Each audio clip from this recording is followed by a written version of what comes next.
Assalamualaikum warahmatullahi wabarakatuh. Kami dari kelompok 6 mata kuliah kajian morfologi dengan dosen pengampu Bapak Hamdani, SPDM Hum. Di sini kami akan mempresentasikan penggolongan kata menurut Madong Lubis. Sebelumnya saya akan memperkenalkan terlebih dahulu anggota kelompok dari kelompok 6. Yang pertama ada Eli Rukmini, yang kedua ada Sri Mulyani, lalu ada Suni Puspitarani, dan yang terakhir ada saya sendiri, Yasifa Erida, sebagai moderator. Nah, pengelompokan kata menurut Madong Lubis ada 9, yaitu yang pertama ada kata benda, lalu yang kedua ada kata kerja, yang ketiga ada kata sifat atau hal, yang keempat ada kata pengganti dan penunjuk benda, yang kelima ada kata bilangan, keenam ada kata tambahan atau kata bantu, ketujuh ada kata depan, kedelapan ada kata penghubung, dan yang terakhir ada kata seru. Halo, perkenalkan saya Eli Rukmini. Di sini saya akan menjelaskan mengenai kata benda dan kata kerja. Untuk yang pertama itu ada kata benda. Yang dikatakan kata benda dalam ilmu shorof atau dalam ilmu bahasa Arab ialah segala sesuatu yang ada dalam alam ini, baik manusia, binatang, dan tumbuh-tumbuhan maupun barang yang tidak hidup. Kata ini dapat dibedakan menjadi kata benda. Yang pertama yaitu berwujud atau berupa serta berbentuk. Nah, yang mana dapat dibagi lagi menjadi nama jenis, misalnya kursi, kuda, kemudian nama sendiri, kemudian ada nama zat, misalnya air, emas, besi, dan yang terakhir ada nama himpunan, misalnya tentara, rakyat, polisi, laut. Nah, dan yang tidak berwujud itu contohnya seperti hukum, kehendak, kemauan. Kata benda ini juga bisa berupa kata asal, kata bersambung atau yang berafiks span, kata majemuk, dan kata berulang. Yang kedua ada kata kerja. Perkataan kata kerja sudah cukup jelas untuk menyatakan bahwa nama itu menunjukkan perbuatan atau pekerjaan seperti makan, bangkit, menengok, berlari, berembuk. Dilihat dari segi bentuknya, kata kerja bisa berupa kata asal, kata bersambungan, kata majemuk, serta kata berulang. Di sini saya Sri Mulyani akan menjelaskan sedikit mengenai kata sifat atau hal dan kata pengganti dan kata petunjuk benda atau kata ganti. Yang pertama, kata sifat atau hal. Kata sifat adalah kata yang menyatakan sifat atau hal. Sebagai contoh yang termasuk ke dalam kata sifat adalah bersaudara, kesusahan, tinggi, penuh sesak, dan masih banyak lagi. Yang kedua, kata pengganti dan petunjuk benda atau kata ganti. Nah, kata pengganti ini dapat dibedakan menjadi 4 hal. Yang pertama, pengganti benda orang atau benda lain. Contohnya, saya, aku, kamu, Anda, kami, kalian, dan masih banyak lagi. Yang kedua, kata pengganti dan petunjuk benda. Contohnya, ini, itu, di, dari, ke, pada, dan masih banyak lagi. Yang ketiga, kata pengganti dan petunjuk benda yang berupa pertanyaan. Contohnya, apa, siapa, di mana, kenapa, bagaimana, berapa. Dan yang keempat, kata pengganti dan petunjuk benda yang kurang tentu. Pengelompokan kata yang kelima yaitu ada kata bilangan. Kata bilangan dapat dibedakan menjadi yang pertama yaitu ada kata bilangan bulat. Misalnya esa, 1, 3. Yang kedua ada kata bilangan pecahan. Yang ketiga ada kata bilangan taraf atau tingkat.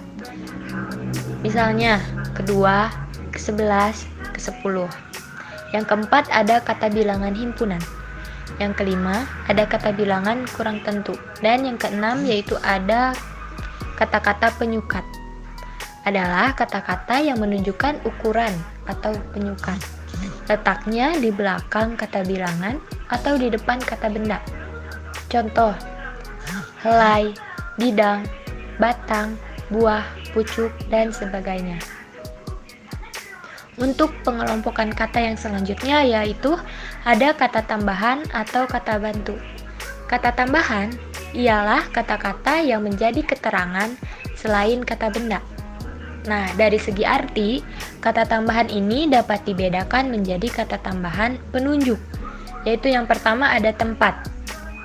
Misalnya, ke depan, ke sini, kemana, seperti itu. Yang kedua ada keadaan.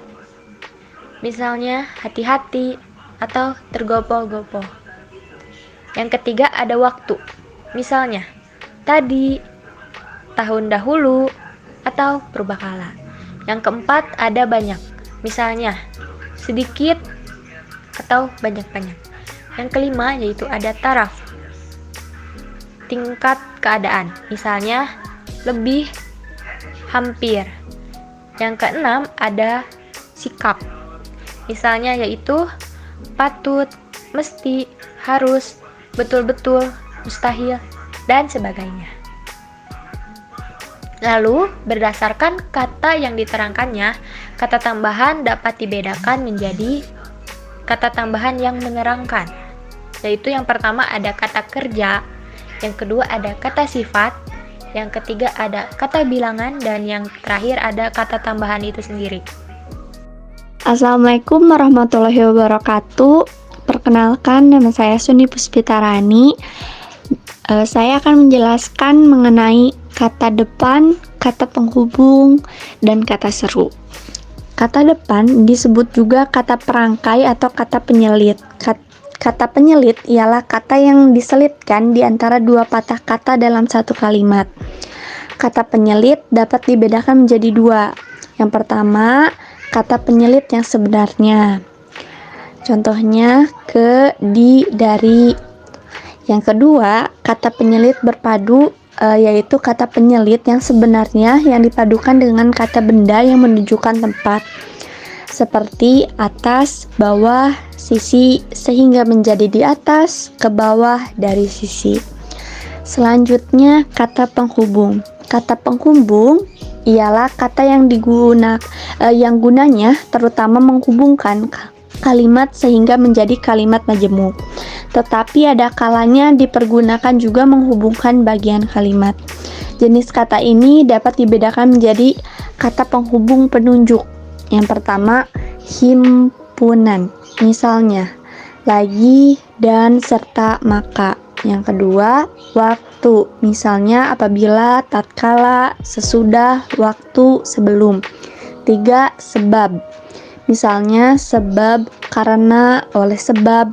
4. Maksud atau akibat. Misalnya sehingga, supaya, jadi.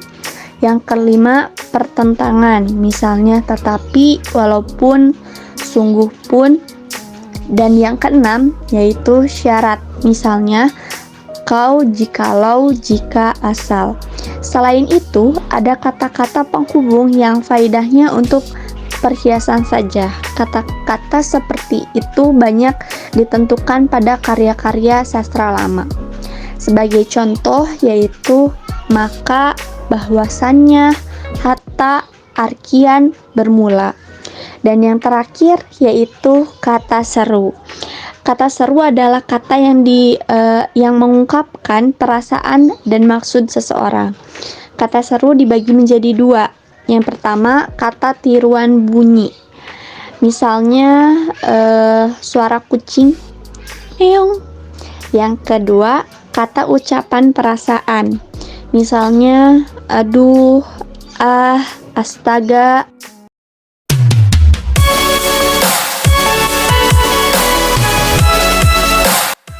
Sekian dari kami kelompok 6 yang dapat disampaikan. Kurang lebihnya mohon dimaafkan. Dan terima kasih atas perhatian teman-teman semuanya. Wassalamualaikum warahmatullahi wabarakatuh.